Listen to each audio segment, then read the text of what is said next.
This channel does not promote any violent, harmful, or illegal activities. All content provided by this channel is meant for an educational purpose only.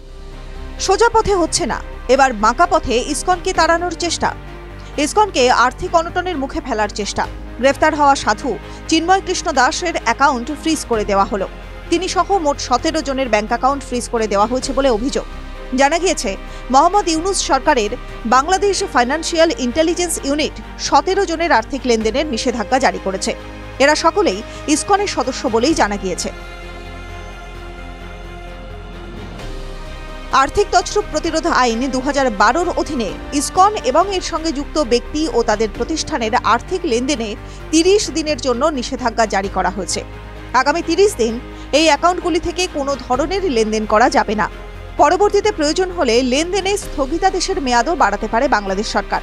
যাদের আর্থিক লেনদেনে নিষেধাজ্ঞা জারি করা হয়েছে তারা হলেন চিন্ময় কৃষ্ণ দাস, কার্তিক চন্দ্র দে, অনিক পাল, সরোজ রায়, সুশান্ত দাস, বিশ্বকুমার সিংহ, চণ্ডীদাস বালা, জয়দেব কর্মকার, সুধামা গৌর দাস, আশিস পুরোহিত, লক্ষণকান্তি দাস, রূপন দাস, প্রিয়তোষ দাস, লিপি রানী কর্মকার, রূপন কুমার ধর, সজল দাস এবং জগদীশ চন্দ্র অধিকারী।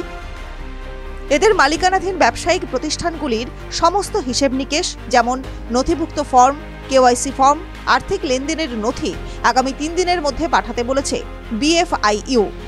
কেন হঠাৎ এই নিষেধাজ্ঞা তা নিয়ে কোনো ব্যাখ্যা দিতে হয়নি। হিন্দু সাধুদের উপরে আর্থিক নিষেধাজ্ঞা জারির বিষয়টি নিয়ে তীব্র সমালোচনা শুরু হয়েছে সর্বত্র। TV9 Bangla digital.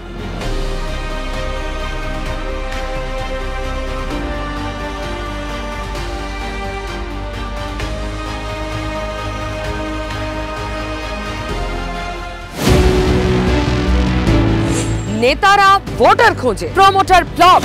আমরা চেয়ারকে কেয়ার করি না, জনতার হাতে থাকে হিং টিং ছক। साथियों, हमारे देश में রাজনীতির রংবাজিতে আপনার পাশে রাস্তায় নামবে, লড়ে যাবে।